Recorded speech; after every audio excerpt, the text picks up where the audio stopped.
Shabbat Shalom, everyone.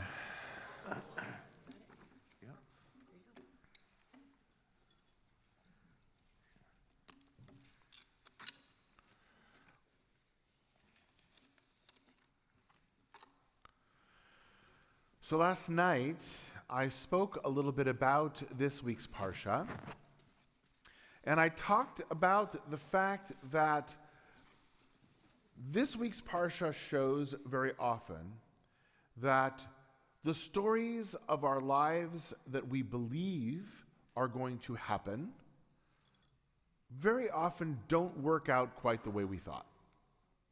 It doesn't mean they're going to be bad, right? But it is not the same thing exactly the way that we thought.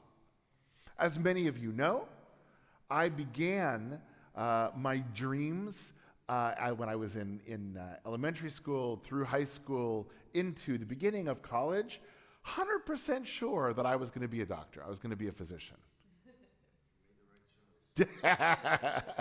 Didn't work out that way, right? I found a different way to help people, heal people with a different toolbox, right? So some things are the same, but it didn't. My life didn't take the exact path that I thought it would. If you talk to my wife, I don't think she ever imagined she would own a spice company.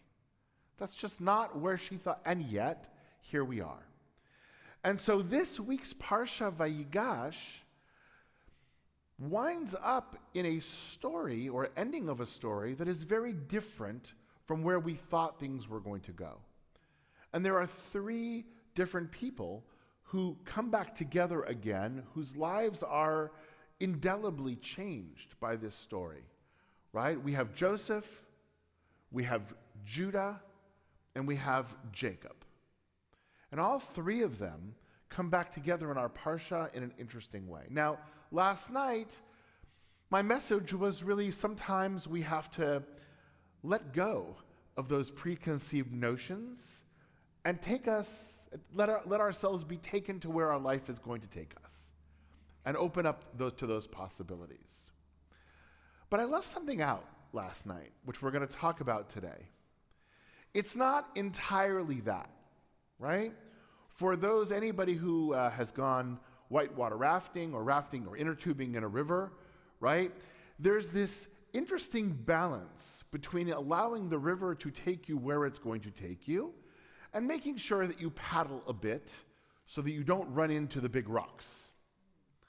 And it's an interesting balance that we have to find. And so what I would say to you is,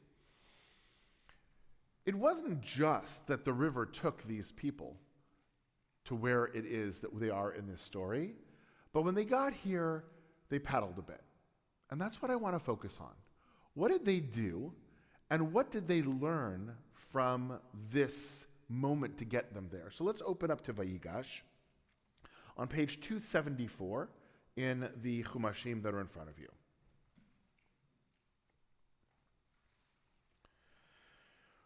So this is the reunification, the moment for those who are, you have to figure out where we are in the, Joseph and the Amazing Technicolor Dreamcoat story, right? This is the reunification. You can pick your song as to what the reunification song is. There's a couple of them, right? Judah goes up to him, and Judah has a choice to make, right? Judah was involved in selling Joseph, was involved in lying to his father.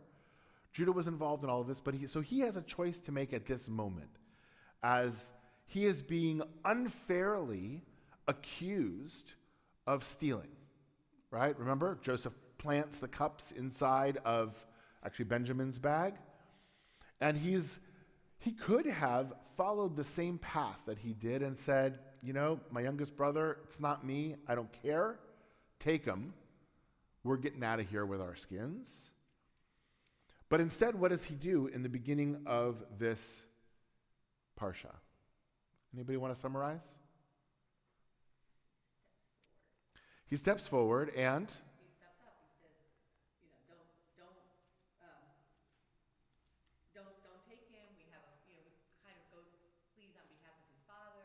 Mm-hmm. We have a father, he's already lost one son, and he can't lose another one. And he says, doesn't he say, take me Yeah. instead? Right? He says, look, we can't do this to our father again. We don't see the again, but the readers know the again, right? And take me instead, right? It's my fault. It's my, I'm the eldest brother. I'm not the eldest, but I'm the one who's going to take responsibility for it, right? So instead of allowing the story just to go, he could have very easily just stepped back, kept his mouth shut, and said, whatever happens, happens. He paddles, and he says, I'm going to actually do something different. Great. Now let's turn to the beginning of chapter 45, right? Joseph has a choice to make. What's Joseph's choice at this moment?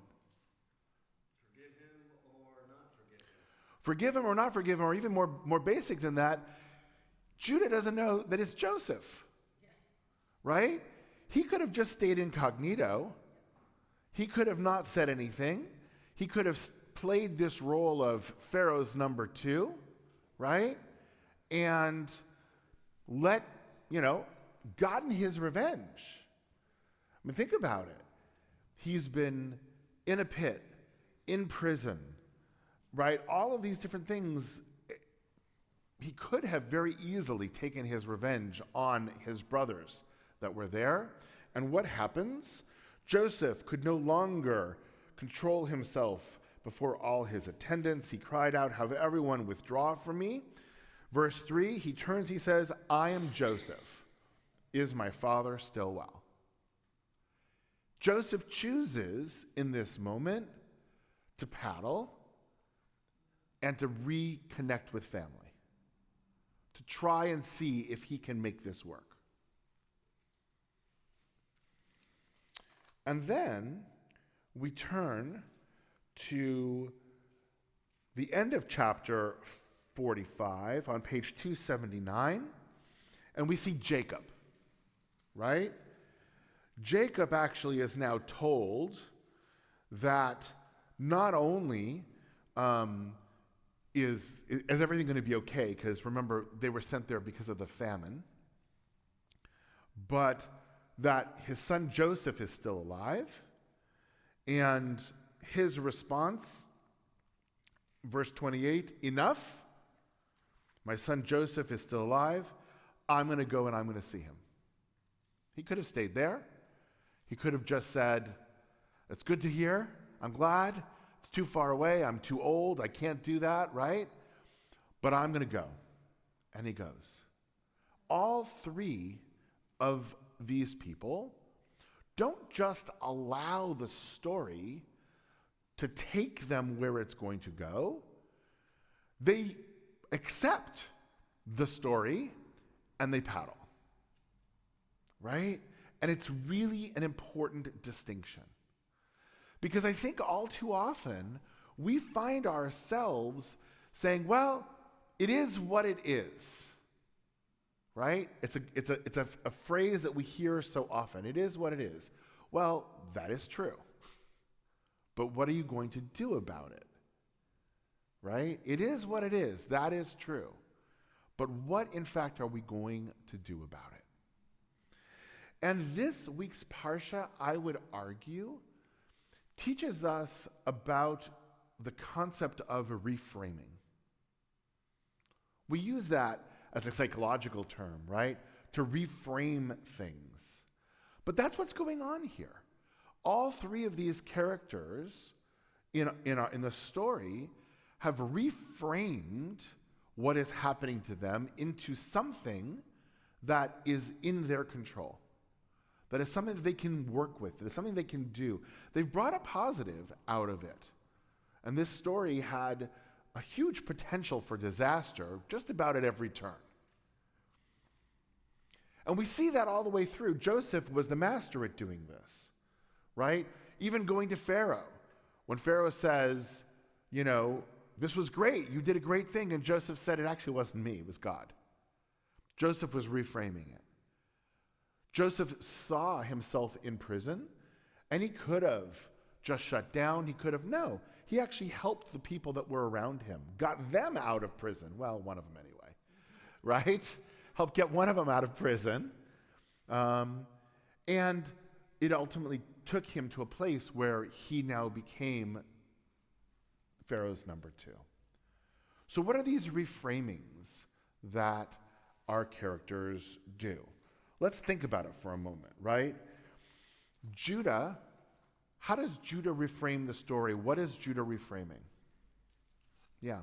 He's reframing the first time when they left Joseph to sell him, and now he has a chance to leave Benjamin, right? He has a chance to leave another brother behind and go, Mm-hmm. and he doesn't do that. So it demonstrates he's learned the first thing he did wrong, and he's reframed it to something he's going to now do that's right, or he should have done in the first place. Yeah. What do we call that? Well, let me repeat what you've said, right? Judah learns. He has a chance to make the same mistake again. He doesn't make that same mistake. He, in fact, is reframing himself, right? He's reframing himself, and what do we call that? Tshuva. Right? Or part of Teshuvah, right? Joseph, he doesn't actually argue the facts in this story. He doesn't come and say, no, you're wrong. He basically just tells a little bit of a different story, right? Up until that point in time, Judah was the brother who sold Joseph. He has now reframed himself into the brother who offers himself for Benjamin, right? That is Teshuvah. The Midrash actually picks up on this and says Judah approached Joseph not alone. I'm sorry, Judah approached not Joseph alone, but the judgment of heaven, right? It was not just about this moment with Joseph, but he was making good with God. He was doing true tshuva. Now, he doesn't erase the past. The past is still the past, but he makes a choice at that moment to refuse to let the past define the future. That's tshuva. All right. What about Joseph? What is Joseph reframing?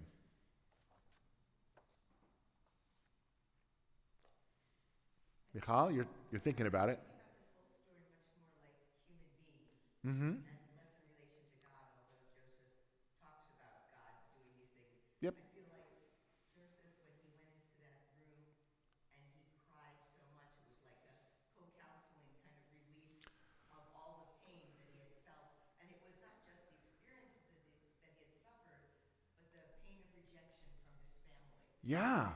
And it was like very intense. He got it out, and then he could say to them what was real, and he cleansed himself kind of the whole thing. He has a catharsis. Right? He's cleansing himself of what? Let's put it into psychological terms in the 21st century. There you go. Right?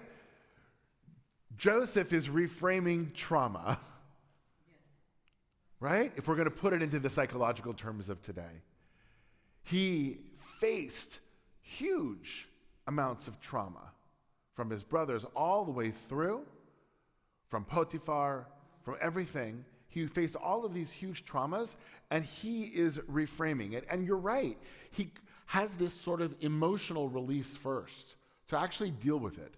He's probably been keeping it inside all along. He's able at some point in time, because of this, to have that catharsis, to have that emotional release. And then he reframes it. He doesn't deny it, but he reframes betrayal as a mission. Suffering becomes preparation. Exile becomes purpose for him. Right? Doesn't take away any of that that's there, but he's thinking about it in a different way. Yeah. I think he's also helping them reframe. He's facilitating a reframing, I guess you call it, of the brothers. He's like, look, guys, don't be it says here, don't be distressed or angry Mm-hmm. So they're feeling this guilt. Mm-hmm. And he's like, we got this. This is all for a reason, and God sent me here, and there's, all these, this is for the Gamzula Tova. Like, Right. this is for the best.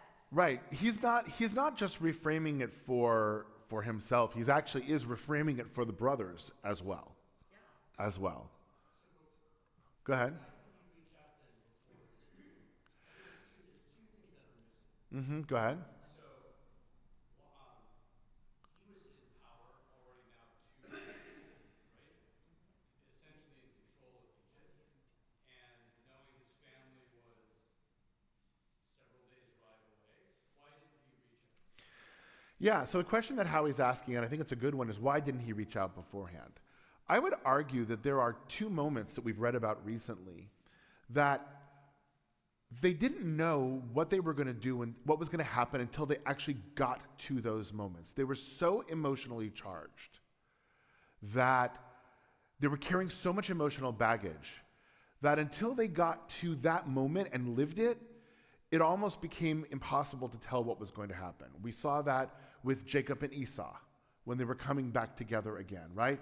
Jacob prepared, he thought, he whatever, but when he actually came together, it happened completely differently than what he thought was going to happen. I would argue that I think there was a part of Joseph that said if he ever saw his brothers again, he would seek retribution. I think, we like to try and frame the putting the cup into Benjamin's sack as a test, but I think there's more to it than that. That's the second point. So the first one is that why didn't he reach out 2 years in, right? But the second point is that when he says, God sent me down, why does the story not pivot and have the celebration of God's impact? It's only Joseph that says it's God. And so the story leaves everything else out. So it's almost like It's great. It's a good question, Howie. What I would argue is the question was, why doesn't the story then celebrate God's, position in all of this? It does, but it doesn't happen until 2 parshiot or 3 parshiot later when we're in the book of Exodus. Right? The connection of the person, right? The Pharaoh didn't know Joseph. God remembered, links these 2 stories back together again. But it takes a few parshiot until God's present, right? God sees this long term. God sees Joseph there as the ultimately it saves them now and it's going to help get them out later on. But it doesn't happen right here. This is the human part of the story and the human interaction, and we don't get the God part of the story until Exodus, is what I would argue. Yeah. Reading Rabbi Sachs has an interesting part. He said it has to do with fathers and sons. Mm-hmm. And Joseph was still afraid his father was mad at him and against him and didn't want to face that yet. And that's why he didn't send for him and was fearful. And Yeah, look, I mean, there's a lot of answers we could give. We don't know because the Torah is silent about it, right? The Torah doesn't answer why Joseph didn't send when he could have. Maybe he thought he was dead already, right? He was older. Maybe he thought he was dead. He hadn't heard. Maybe he thought that, whatever messenger would be there wouldn't get. There's a lot of possibilities. Maybe there's that guilt of not having done it earlier. Who knows? Maybe he thought his father was complicit in what was going on. These are all possibilities. What we see here is that Jacob also reframes, right? He reframes the story. And it's a little bit more difficult. But what I would argue is we don't hear anything about Jacob throughout this story of Joseph until the end, right? We hear it in the beginning. He tears his clothes, he goes into mourning, and he's silent. And it only is now that he comes back and we see it. And there are some rabbis, and I like this explanation, who say that this was a spiritual reframing for Jacob, and Jacob actually acknowledges or accepts God's presence in his life again. That this loss of his son actually put a rift between Jacob and God. That's why he's silent in the Torah. There's no conversation that's there. And it is at this point in time that Jacob is able to reframe all of this and restart that relationship with God. Yeah. One thing I noticed a lot in that part to which you're referring, is the Torah goes back and forth between calling him Yaakov and Yisrael. Right. And I think that's also part of the whole reframing, because now towards at the end of the Parsha, which we're not going to read from the Torah today, but now they actually become B'nai Yisrael. These are the children of Israel, and they're like this complete family again. And then they start traveling, and then you have the 70, and from there, the rest is history, Right. as they say. But I really like the way that the Torah frames that too. The Torah goes back and forth between calling Jacob Jacob and calling Jacob Israel. Yeah, Right. It's getting bigger. Like we see this Yeah. framing, and that's kind of one of the frames I saw. It was no longer this little like small picture of him on the wall. Now you've got the kids, and then you got the big family picture, and things are growing. Yeah. Yeah, I mean, this is a powerful parsha for a number of different reasons. And what I would argue is it reminds us as human beings, right? It reminds us as human beings that the way we see the story, the way we interpret the story, the way we tell the story, actually, the way we frame the story, impacts who we are in our lives. Right? Going to Rabbi Sachs, he actually writes in his studies on spirituality, right, that if we change the way we think, we change the way that we feel. It doesn't usually happen so easily the other way, right? That if we just change the way we feel, we change the way we think. It doesn't always work that way.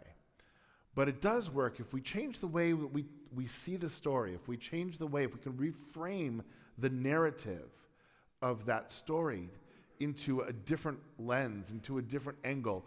Again, nobody changed the facts. Nobody denied what happened in this story, but they were able to reframe it. They were able to think about it in a way that allowed them to move forward. Whether it was Judah to do that personal teshuvah, whether it was Joseph to be able to reframe the trauma, or whether it was Jacob to be able to reframe and reconnect potentially with God, this story was a very destructive one. A very destructive one. And yet, as we come to the end of it, it takes on a whole different character. Nobody knew this was where it was going to end. And if it were a Greek tragedy, it would have ended very differently. But it's not. It's not. It's a story that brings hope and that brings possibility. Lorraine. I was thinking about your metaphor of the river carrying the canoe along and the oar which was in the boat. And it sounds to me like there has to be a point of potential readiness. That when you're carried along and maybe there's some processing or some experience or a lot of feelings, there comes a point at which you're ready to pick up the oar. Yeah. And change the direction. And what brings you to that state of readiness differs for different people. For sure. Might have been a whole lot of stuff for Joseph. For sure. For sure. Lorraine is saying that, going back to that metaphor of a boat on that river, there has to be a moment where we decide to pick up the oar. There has to be a moment of readiness where we say, okay, I need to paddle a little bit here. I'm not just going to let the river take me. And it's different for everybody, right? Judah had a whole bunch of times where he could have picked up the oar. Now, potentially he did. The rabbis actually would argue that he did a little bit earlier, that it was the brothers who wanted to kill him And Judah said, no, let's not kill him. Let's throw him in the pit instead. With the idea, the Midrash says that Judah was going to come back and save him from the pit. But by the time he got there, he was already out and sold. So there were a couple of moments that Judah could have picked it up. There were a couple of moments that Jacob could have decided, and many moments that were Joseph could have decided, as we said. Why didn't Joseph reach out? Why didn't Joseph, say, hey, is my father well, earlier? They weren't ready. And so the river knocked them around quite a bit until they were ready to actually pick up that oar and paddle. So as we think about this new year, we all have plans. We all have, what are they called? Resolutions, right? Whatever it is of the things that we're going to do. And yet at the same time, if the last 3, 4, 7, 10 years has taught us anything, we have no idea where this year is going to take us. All we can do is decide when we're going to paddle and how we're going to manage the rapids that come. And I hope this year brings us amazing views and a peaceful river. But if it doesn't, as individuals, as community, we paddle together and we find opportunities to take ourselves to the other side. Shabbat Shalom.